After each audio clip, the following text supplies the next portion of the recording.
We talk about egocentricity, people do, but you know, it isn't true. Most of us really don't like ourselves. And if push comes to shove, you would much rather be someone else. And that's a pity, because you can't be. No matter how hard you try, what you are is what there is. Hug it, love it. Stand before the mirror and say, mirror, mirror on the wall, who's the sweetest one of all? You are, you sweet old thing. And you know, you don't do that because you're on an egocentric trip. The only thing you can give to anybody else, including those people you love with a passion, is what you are. So if you dedicate yourself to making yourself the most wonderful, the most incredible, the most unique, the most magnificent person there is, not to stand in front of the mirror, but to give it to everybody else. That's a beautiful goal in life. I want to give a perfect me. And so you really have to start that way. You know, it starts with you. And as much as you'd like to be somewhere else or someone else, you can't be. And so use what you have and the resources that you have to develop that, and then give it away and find out what happens. There is someone for everyone. You may not be able to see it, but there it is. And then love learning. You know, there's so much in this world to know. We could live to be 5,000 years old and we would not know everything. And that's the joy. You can never be bored. Open the windows, open the doors. See like you've never seen, touch like you've never touched, smell like you've never smelled, taste like you've never tasted, hug like you've never hugged. And then there's more, and then there's more, and then there's more. It's so wonderful. You know, I had a wonderful Papa. Many of you know that I wrote a lot of things about Papa. But Papa was an Italian immigrant. He could barely speak English. He worked hard all of his life. He gave so much.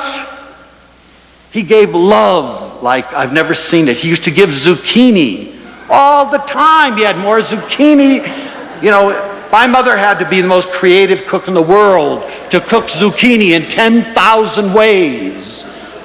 But Papa was so generous, and he loved learning because he himself was denied formal learning. Even though he was one of the wisest people I've ever known. He had only 5 years of education. But you know what he used to do? He says, to the greatest sin in the world, he used to tell his kids, and he had a lot of bambini. And he used to say, the greatest sin in the world is to wake up in the morning as stupid as you went to bed at night. And so you learn, all of my bambini must learn something new every day. We thought that stank. And we'd ask our friends, does your father insist you learn something new every day? They said, we don't even see our father. Well, we did, because Papa always said, nobody leaves the dinner table until we've shared. And so we'd sit there, you know, Mama would cook up these storms, so much pasta you couldn't see your sister across the table. And then you'd eat and you'd drink and you'd have a good time and you'd talk, and nobody split. Everybody sat there, you know, and after it was over, he would go through this ritual of saying to each of his kids, what did you learn today? You know, and I remember when we'd get ready to go eat, we'd be in the bathroom washing our hands, and I'd say to my sister, what did you learn today? And she'd say, nothing. And I'd say, you better learn something. So we'd get the encyclopedia and we'd flip to something, and you know, you find something really world-shaking, like the population of Nepal is 3 million, blah, blah, blah, you know. So you'd sit down, and after it was over, Papa would push himself away from the table, and he would look at his bambini. He'd look at us. You know, isn't it, you know, I'm convinced that we're all dying of loneliness because nobody looks at us. They look through us, they look around us, they look under us. They do things for us when all we really want to do is be seen. You know, Mama used to take our cheeks, probably in her hands like this, and she'd say, oh, you're so cute. She'd say, Mama, you're killing me. Why are you doing with this? Shut up. That was her favorite expression. Shut up, she'd say. I'm looking at you. So Papa would look around at his bambini and he'd say, I got to look at you, he said, because you're all changing so fast that one day I won't even know who you are anymore if I don't look. And it's true. In love class, I used to have a simple exercise. Here, remember, 22-year-old university kids, and I'd say to them, what is the color of your mother's eyes? And you know that 80% of them weren't sure.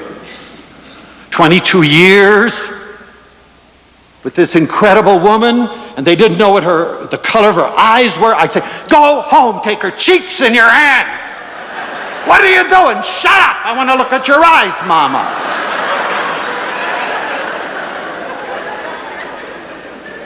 But anyway, Papa would stay there. He'd say, okay, he said, what did you learn today? Hey, Felice, which of course you know is my name. Hey, Felice, what did you learn today? You'd say, the population of Nepal is 3,400,000. And nothing was ever insignificant for this man. He'd say, He'd say, he's crazy. I'm a crazy Papa. He'd say, 3,460,000, but that's so wonderful. Then he'd say, Mama, did you know that? And my mama sitting down at the other end of the table said, not only didn't I know it, but I don't even know where the hell Nepal is.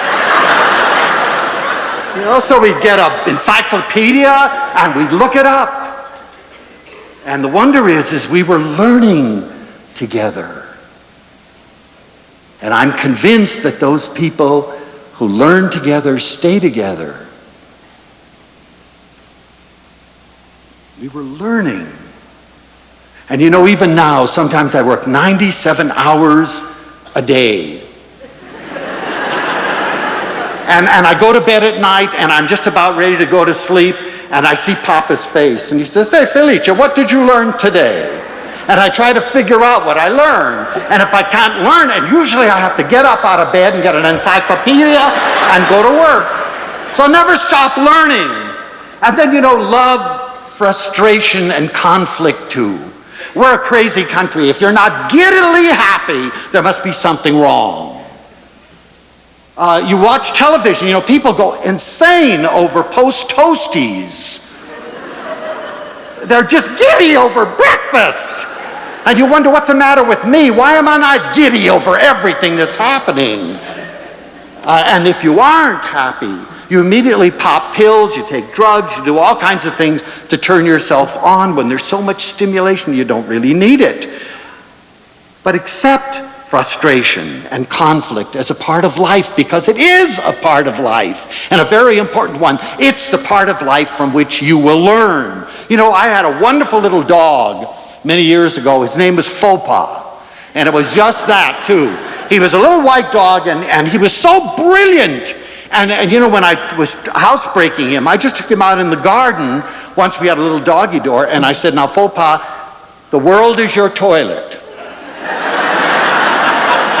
But not out there, not in this house. And he understood. He said, okay.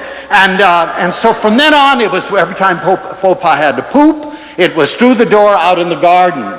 And then on Saturdays, which was one of my few free days, I had to get a rake and go out and clean up the poop. And I want to tell you, I didn't like that on Saturdays. I thought of 1,000 other things I'd rather do. But Faux Pas loved it. And his tail would wag, he was so excited. And we go out, and you remember when you were a kid and you played that game, you're getting hot? As you're getting closer to the desired thing. And he would tell me, I'd go toward the tree and his tail would start wagging. Come on, Leo, you're getting warm. And so I'd get out there with the rake, and it was always there. And so we were doing it, and one day he had me way in the back of the yard, and I was saying, Faux Pas, this time you're altogether wrong. Oh no, the tail was getting warmer and warmer. And I got back there, and just as I was about to find it, I looked over to the side, and I saw a great big gigantic red rose. It looked like Italian velvet. I didn't even know it was back there. And all at once it flashed in my mind, good grief, if it hadn't been for the poop, I never would have seen the rose. So don't be afraid of a little poop. And learn to laugh at yourself. Everyone is so serious nowadays.